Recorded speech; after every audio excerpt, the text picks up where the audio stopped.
Sir 2 తారీఖు వాళ్ళు application పెట్టుకుంటే 3 తారీఖు పోలీసులు తిరస్కరించారు. 4 తారీఖు హీరో కానీ హీరోయిన్ కానీ సినిమా ప్రొడ్యూసర్స్ కానీ ఎవరు థియేటర్ రావడానికి వీల్లేదు. ఈ థియేటర్లో మేము సెక్యూరిటీ ఇవ్వలేము. ఈ థియేటర్కు ఉన్నది ఒకటే దారి. ఈ దారిలో ఇంతమంది వేలాది మంది అభిమానులు వచ్చినప్పుడు మేము కంట్రోల్ చేయలేము, వద్దు అని తిరస్కరించారు. తిరస్కరించిన తర్వాత కూడా 4 తారీఖు 9:30 ప్రాంతంలో హీరో రావడం జరిగింది.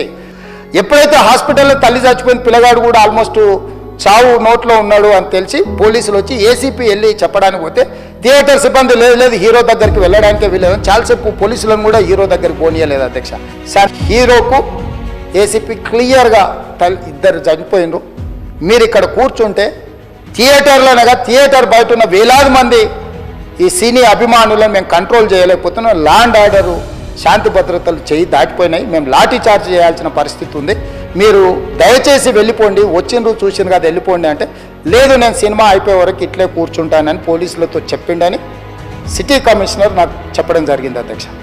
అదేవిధంగా ఇంకా కంట్రోల్ కాకపోవడంతో అప్పుడు డీసీపీ పై అధికారి రంగంలో దిగి వాళ్ళ అందరినీ లోపల వాళ్ళు ఎంబడున్న అడ్డుకుంటున్న వాళ్ళను పోలీసులతో జరిపించి చక్కగా డీసీపీ పోయి హీరో గారికి బయట చనిపోయినరు, పరిస్థితి చాలా గందరగోళంగా ఉన్నది, మీరు ఇక్కడ నుంచి కదలాల్సిందే, లేకపోతే మిమ్మల్ని పోలీస్ స్టేషన్కి తీసుకెళ్లాల్సిన పరిస్థితి వస్తుంది, మీరు ఇక్కడ నుంచి కదలాల్సిందే అని బలవంతంగా అతన్ని సినిమా మధ్యలో 12 గంటల సమయంలో రాత్రి 12 గంటల సమయం అట్టిగా ఆ సమయంలో అతను తీసుకొచ్చి బండెక్కిస్తే మళ్ళీ అతను రూఫ్ టాప్ ఓపెన్ చేసి మళ్ళీ చేతులు ఊపుకుంటూ రోడ్ షో చేసుకుంటూ అంటే తల్లి చనిపోయి పిల్లగాడు చావు బతుకుల మధ్యలో ఉన్నాడు మీరు వెళ్ళండి అని వెనక్కి పంపిస్తే కూడా మళ్ళీ కారులో రూఫ్ టాప్ ఓపెన్ చేసి చేతులు ఊపుకుంటా అభిమానులను సంతోషపెట్టుకుంటా రోడ్ షో చేసుకుంటా అతను వెళ్ళిపోయింది అధ్యక్ష.